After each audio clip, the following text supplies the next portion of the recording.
Sweater चोर चुड़ैल। बसंतपुर अपने शीतलहरों और ऊनी कपड़ों के लिए आसपास के सभी गांव में जाना जाता था। जनवरी का महीना, कड़कड़ाके की ठंड के बीच बसंतपुर के लोग ठंड से बचने के उपाय लगातार करते रहते। कोई आग ताप कर तो कोई ऊन के मोटे मोटे कपड़े पहनकर। इसी बीच मोहन अपने परिवार के साथ अपने घर में आग ताप रहा होता है। इस बार तो हर बार से ज्यादा ठंड गिर रही है। बाबा रे, हाथ में महसूस ही नहीं हो रहा। मेरे हाथ तो बर्फ हो गए हैं। तभी रसोई से चंपा वहां आती है। खाना तैयार हो गया है, चलिए सब खा लेते हैं। अरे चंपा, स्वेटर क्यों नहीं पहना तुमने? ठंड लग जाएगी ना तुम्हें। काम करते वक्त गर्मी सी लगी तो एक बार स्वेटर खोल लिया था। अभी जाकर पहन लेती हूँ, वरना ठंड की चपेट में आ गई तो फिर तो मैं गई। चंपा अपने कमरे में जाती है जहाँ उसने स्वेटर खोल कर रखा था, पर वहाँ स्वेटर होता ही नहीं। होती है तो दुर्गंध। हाय रे अम्मा, हमारा स्वेटर कहाँ चला गया? अरे ये दुर्गंध, बाप रे बाप, नाक के बाल ही चल जाए। सुनिए जी, हमारा स्वेटर नहीं मिल रहा। चंपा की आवाज सुनकर मोहन कमरे में आता है। अरे क्या हो गया चंपा? हमारा स्वेटर देखे हैं क्या आप? मिल ही नहीं रहा। ओहो, इतनी सी बात में इतना परेशान हो रही हो तुम? होगा यहीं कहीं पर। जाओ, जाके अलमारी से दूसरा स्वेटर निकाल के पहन लो, जाओ। चंपा जैसे ही अलमारी खोलती है, उसमें से सड़े मांस की बदबू आती है। अरे ये क्या भरकर रखा है तूने अलमारी में? इतनी दुर्गंध। चंपा अलमारी में देखती है, पर वहाँ भी कोई स्वेटर नहीं होता। इस स्वेटर कहाँ गए? किसने कर लिया स्वेटर चोरी? हे भगवान, अब मैं क्या पहनूं? जब तक कुछ मिल नहीं जाता तू रजाई ओढ़कर बैठ। मैं आता हूँ नया स्वेटर लेकर, ठीक है? मोहन अपने दोस्त के घर रात को स्वेटर लेने जाता है। अरे प्रेमदास, जरा बाहर तो आ, तेरी भाभी को स्वेटर चाहिए। अरे भाई, इतनी रात को स्वेटर चाहिए? अच्छा, माल तो है घर पर। रुक, मैं लेकर आता हूँ।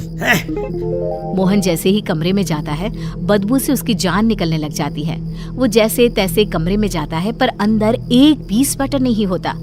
उसकी नजर खिड़की पर पड़ती है, जहाँ एक चुड़ैल स्वेटर को लेकर भाग रही थी। अरे मोहनवा, अरे अंदर आ जाओ भाई। अरे हम तो लुट गए, बर्बाद हो गए। अरे एक चुड़ैल मेरी आंखों के सामने मेरे स्वेटर सब ले गई। अब हम क्या करेंगे भाई? क्या मतलब चंपा का स्वेटर भी चुड़ैल ले गई थी? हे भगवान। बसंतपुर गांव के लोगों पर चुड़ैल का साया मंडराने लगता है। लोग बहुत डर जाते हैं। सभी के घरों से स्वेटर ऐसे गायब हो रहे थे मानो जादू। अरे काम काज का तो भट्ठा बैठ गया है। स्वेटर बनाओ तो भी चुड़ैल चुरा कर ले जाएगी। अरे 6 दिन से तो मैं नहाया भी नहीं हूँ। अरे भाई, पता चला स्वेटर उतारा और चुड़ैल ने चुरा कर ले गई। मेरा भी यही हाल है भाई। चंपा भी 6 दिन से रजाई लिए घूम रही है। गांव में कोई भी नहाया नहीं है। तुम लोग डरपोक हो, मैं नहीं।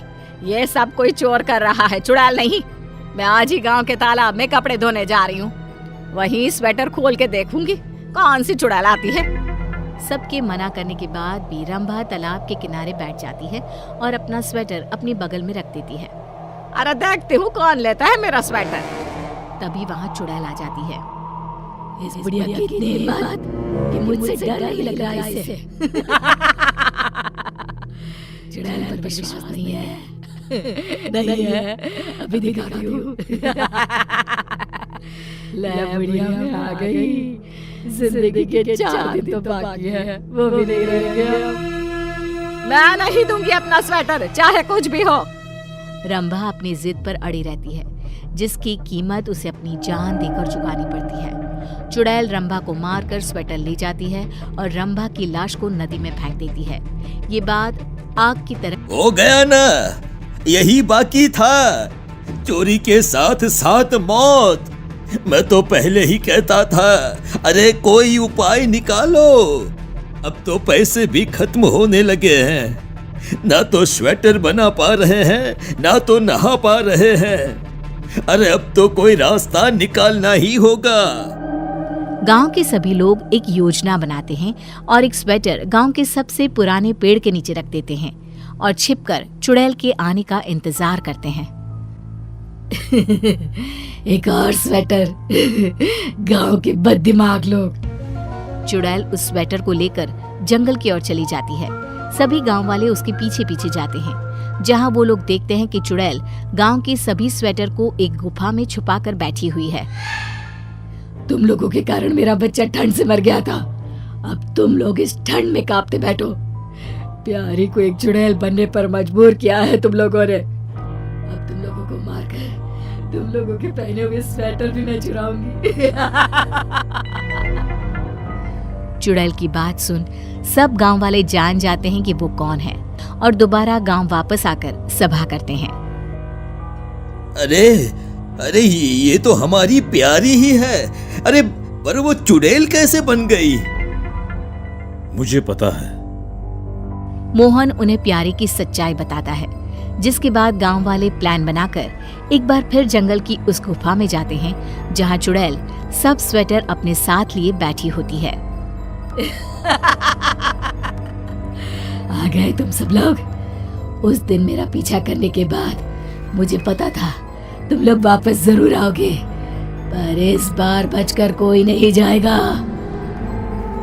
प्यारी, हम मानते हैं गांव वालों से गलती हुई है, तुम हमें सजा दो वो भी मंजूर है, लेकिन इस तरह अपने ही गांव वालों को मारना सही तो नहीं।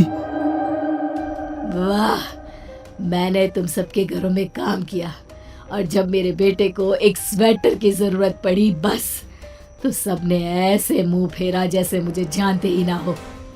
तुम सबकी वजह से ठंड से मेरा बेटा मर गया।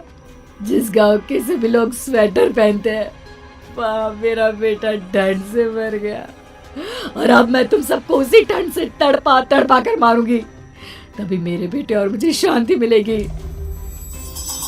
देखो बेटा, ये बदला लेने का सही तरीका नहीं है प्यारी। चिंटू की आत्मा कभी नहीं चाहेगी कि तुम ऐसा करो। हम तुमसे माफी मांगते हैं और वादा करते हैं कि कभी भी हमारे गांव में या आसपास के किसी भी गांव में कोई भी ठंड से नहीं मरेगा।